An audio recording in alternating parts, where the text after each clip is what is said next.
You know, I've heard that the team really hated having to add Billbine because brightly colored transforming mech that was studio mandated, they didn't think it fit, but I don't know, I like it. Hello and welcome to a Mobile Suit in Action review, kind of. Today we're taking a look at the in-action Offshoot Aura Battler Billbine.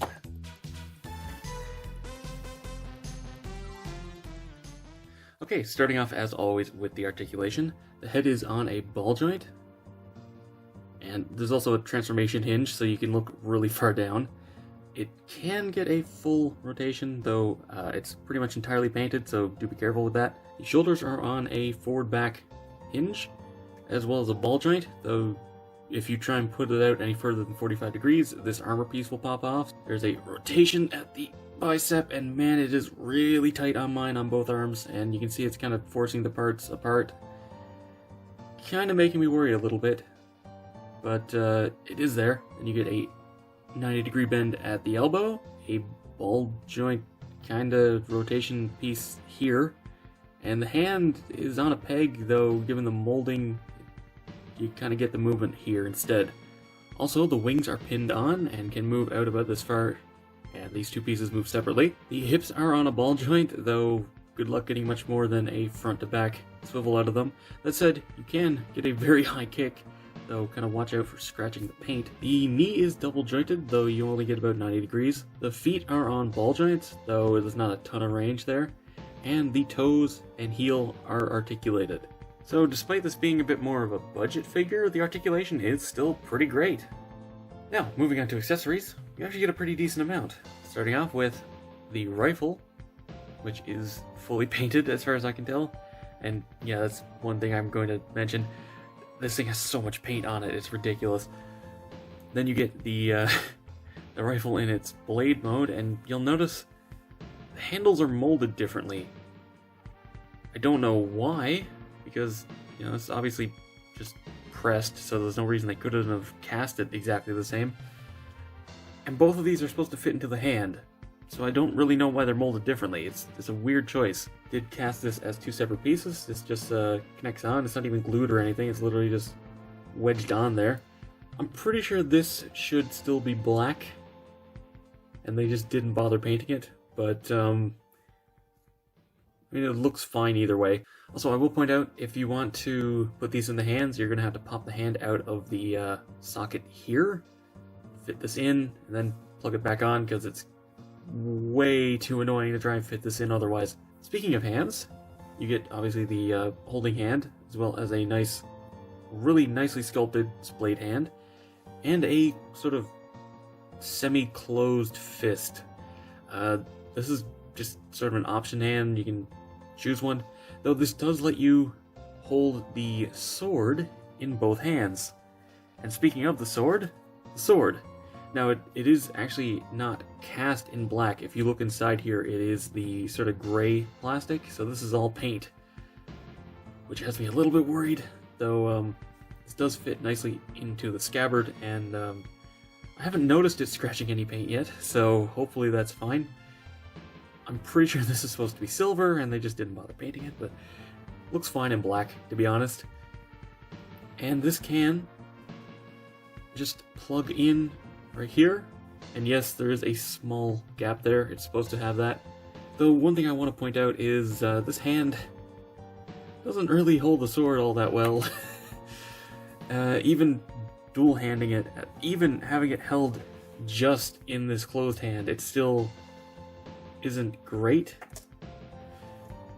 Yeah, it's kind of the problem with having, you know, a drastically different handle on the sword compared to the rifle, is just that you end up having a loose fit on one of them. It's not a huge deal, and honestly I'm probably just going to be leaving this back here, but it is something to keep in mind. Now, speaking about all that paint, this thing has a lot of paint on it. Thankfully, no color correction because it's a figure, but yeah, honestly, I can't tell if this is molded in multiple colors of plastic or if this is literally all paint. I mean, aside from the translucent pieces, obviously, because there's so much paint on this, and the color match is identical if it is plastic, that I just don't know. I'm assuming there's some black plastic in like the joints, but aside from that, I really don't know what's paint on this. Which is a good thing, but it also means that despite it being a fairly chunky figure that, you could really mess around with if you wanted it as like a desk toy, I'm afraid I'm going to start chipping paint off if I do that, so granted, to be fair, the paint does seem pretty strong on it. Also, there is one final little, I don't know if you would call it an accessory, but it's a little spec sheet. It's all in Japanese, so, yeah, I can't understand any of it, but it does have a nice picture of the Billbine on this side, and, hole punches. Presumably, all of these came with them, and you can just put them into, like, a little folder, which is nice, but, yeah, I don't really have much use for it, but it's a nice inclusion. And finally, the Billbine does transform. Kind of. To be honest, calling it a transformation is maybe a little, charitable, let's say, but basically you want to pull these hands off, which, by the way, are also painted. And there goes one of the shoulders. There we go. You can see white plastic underneath. It's always scary to pull these off because it feels like you're going to break something, but I doubt you will. Anyway, you want to rotate the arms upward so the elbow's facing forward. Flip this around the other way. Bend it as far as it'll go. Same thing on the other side. And make sure the head is angled here. You want to split open the chest. Bring this back. Also, this lets me show off the fact that it does actually have an opening cockpit, though honestly it's really hard to get it, and there's red paint right along the edge, so I'm kind of worried to like try and force my fingernail in there. There we go. Yeah, there's a little seat. No pilot figure or anything, but hey, the seat's there. And this just kind of sits in there, and you bring it up. And yeah, the arm, you want to bring the wings out as far as they'll go. And then the legs, you just fold up the feet and break the knee. Yes, seriously, this is all you do with the legs, they just kind of sit there. I really feel like they should have done something a little bit more Zeta Gundam with this, because that's really nothing, isn't it? And apparently this is supposed to be like an eagle, which, I mean, if you look at it from here forward, yeah, it kind of works, and then if you look at the back and it's just robot legs, which is, it's silly. I kind of understand a little bit why they didn't like having to add this, though I kind of feel like if they had just done something better with the legs, it wouldn't have been such a big problem. Also, unfortunately, these don't hinge or anything, they're just static. But that's not even really that big a deal, honestly. And as for a quick size comparison, given that it's a Mobile Suit in Action offshoot, it's about the size of a high-grade Gundam. That being not super short or anything, but it's not a huge figure either. So, to wrap this review up, I mean, I like this figure. I do think it was a little priced, but yeah, it's not super easy to come by these days, so whatever. The articulation's good enough. I kind of wish the hips had a little bit more range, but even then it's not too bad.